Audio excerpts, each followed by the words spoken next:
Today, we are diving into a story that sits right at that messy intersection of trust and, well, deception.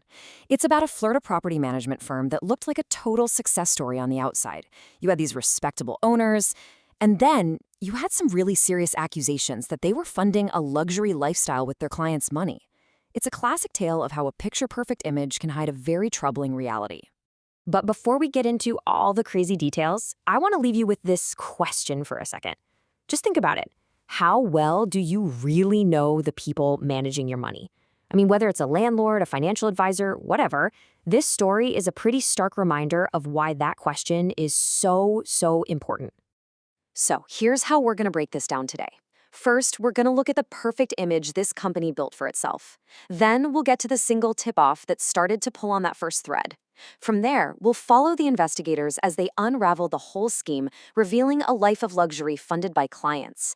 And finally, we'll see how it all ends with justice and consequences. All right, let's jump right in. Section 1, the perfect image. The company at the heart of all this is Core Property Management, and it was run by a husband and wife team. And you know, like a lot of these stories, it all starts with this carefully built facade of respectability and professionalism. So Core Property Management got its start back in September of 2016. And listen, they didn't just pop up overnight. For nearly a decade, they were carefully building this reputation as a totally professional, totally reliable firm. You know, exactly the kind of place you'd feel safe trusting with your property, with your money. And this is where it gets really interesting.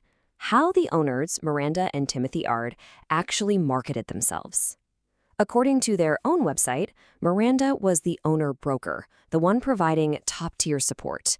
Then you have Timothy, the owner-operator, who brought, and you gotta love this, military discipline and hands-on leadership from his time in the Army National Guard.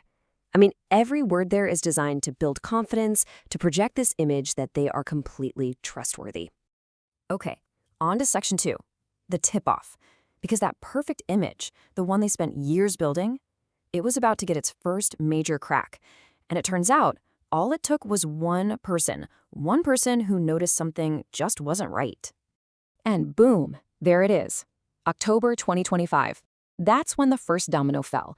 A client gets in touch with the Tallahassee police to report, and I'm quoting here, financial irregularities with their core portfolio. It wasn't some huge, flashy expose. Nope, it was just one person saying, hey, something doesn't add up here. But that was the little thread that once pulled was going to unravel the entire thing. And that brings us right to Section 3, unraveling the scheme. Because that one tip, that was all detectives needed to really start digging. And believe me, once they started to follow the money, that perfect image started to crumble fast. So here we go. This is the absolute key to how they allegedly did it. It all comes down to this term, commingling of funds. As you can see, it's basically mixing your client's money with your business's money. Police allege the Ards were just dumping client funds straight into their own operating account. And let me tell you, that is one of the biggest red flags in the financial world, because it just erases the line between your money and their money. This timeline really puts the speed of this whole collapse into perspective, doesn't it? For almost 9 years, the company's just humming along, building its reputation. Then you get that single report in October 2025 that kicks off the investigation, and in what feels like no time at all after that, police are showing up with search warrants. It's just a wild example of how quickly a house of cards can fall. All right, Section 4, this is where the story really takes a turn. Luxury on client funds. So what were the Ards actually doing with all that commingled money? Well, let's just say it was a pretty far cry from military discipline and top-tier support. And this slide just lays it all out. According to the police, the money wasn't going to property maintenance or anything for their clients. No, it was allegedly for personal travel, cruises, gambling, beauty services, fancy dinners, the whole shebang. The accusation, plain and simple, is that they were treating their clients' accounts like their own personal piggy bank to bankroll a pretty nice lifestyle.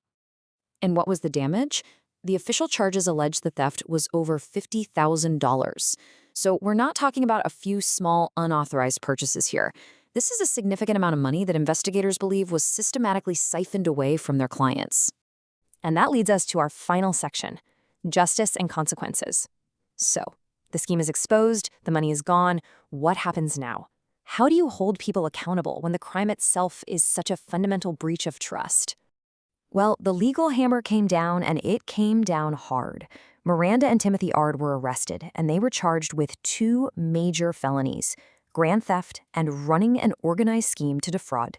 Let's be really clear, these aren't oops, I made a mistake charges.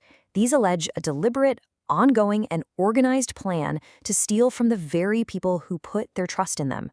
You know, the Tallahassee police chief, Lawrence Ravel, he put it into a bigger context. He said, "This case underscores our commitment to protecting individuals and businesses from financial crimes." And he's totally right. This isn't just about one bad company. It's about protecting the basic trust that makes our local economies even work in the first place.